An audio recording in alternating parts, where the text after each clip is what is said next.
Šiuo metu žieminiai kviečiai jau pasiekė bamblėjimo tarpsnį ir ne visi žieminiai augalai sėkmingai peržiemojo, bet labai svarbu įvertinti pasėlio būklę ir apsispręsti, kiek yra tikslinga panaudoti fungicidus nuo pasėliuose plintančių ligų.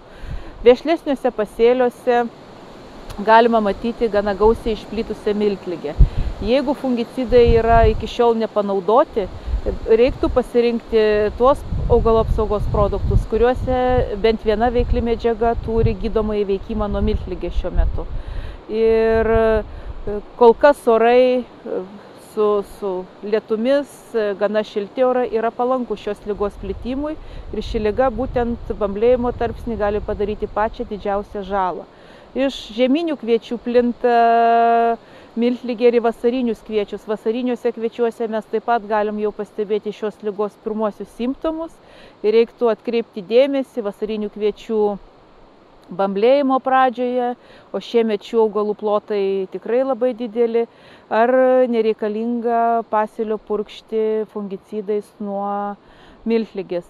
Jeigu matomi tik pirmi simptomai, ligos nėra gausu, tikslingiau naudoti tuos, kurie turi stipresnį vadinamąjį apsauginį veikimą, o jeigu ligos jau pasėlyje gausu, tada reiktų rinktis tuos augalo apsaugos produktus, kuriuose yra nuo miltligės saugančios veiklios medžiagos su gydomuoju veikimu. Tie, kurie naudoja berieminės technologijas ir šiaudai lieka dirvos paviršiuje, žieminiai javai yra celiuojami, yra didelė rizika kviečių dryžligės. Kai kur yra matomi kviečių dryžligės simptomai jau dabar ir tikrai reikia tą dalyką įvertinti ir jeigu planuojamas tikrai neblogas žieminių kviečių derlius peržiemuose sėkmingai pasėliuose, reikia pasirinkti stiprius produktus, kurie yra efektyvūs nuo šios ligos.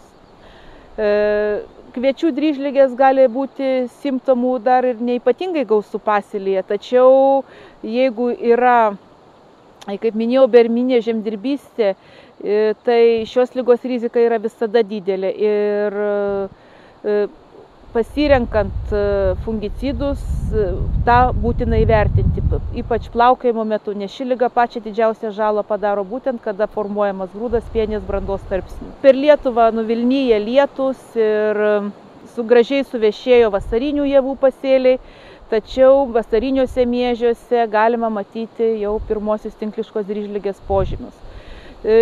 Po pernai metų daugelis sėklų buvo šios ligos gana smarkiai užkrėstos ir buvo galima pastebėti, kad dygimo metu nuo sėklos infekcija matėsi ant pirmųjų lapelių ir dabar dar neypatingai ryškūs simptomai krūmijimosi metu jau matomi ant lapų ir tai rodo, kad liga jau plinta sporomis oru ir yra, jeigu toliau vyraus tokie gana šilti, kai temperatūra apie 20-22 laipsnius šilumos, naktimis gausios rasos ar rūkai arba lietus, labai palankios sąlygos šiai lygai išplisti. Jeigu nuo tinkliškos dryžligė išplinta anksti, rekomenduojame bamblėjimo pradžioje naudoti fungicidus, kuriuose yra strobilurino veikli medžiaga arba labai stipriu, ilgu apsauginiu ir gydomuoju veikimu pasižymintis triazolai. Tokiu atveju reikia pasirinkti visą ar tik labai nedaug pamažintą normą ir pakanka vienkartinio purškimo. Net mūsų institute darytų tyrimų duomenimis pavykdavo išsaugoti iki 1,5 tonos derliaus priedo. Jeigu tinkliška dryžligė plis vėliau ar kitos lygos plinta vėliau, tada galima purškimus nukelti ir panaudoti fungicidus, kurie turi trumpesnį veikimo laiką, galbūt nėra tokie brangus, bet jų efektyvumas ir poveikis bus pakankamas nupurškus akotams pasirodžius.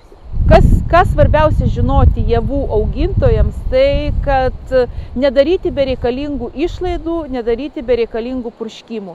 Geriau į laukus nuvažiuoti 2 kartus į savaitę ir įvertinti situaciją tikslinga ar netikslinga purkšti fungicidais ir priimti patį teisingiausią sprendimą.